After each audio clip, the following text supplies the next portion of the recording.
40 రాత్రులు మొత్తం 40 రోజులు వర్షం కురిపించాలని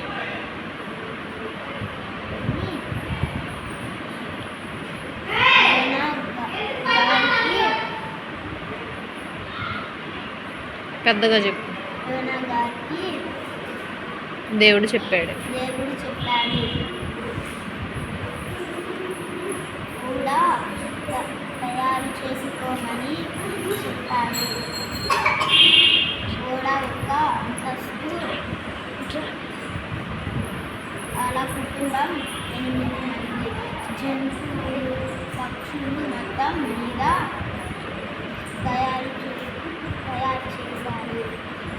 ఒక గదిలో అలా కుటుంబం, ఒక గదిలో జంతువులు నివసిస్తున్నారు. పెద్దగా చెప్పాలి.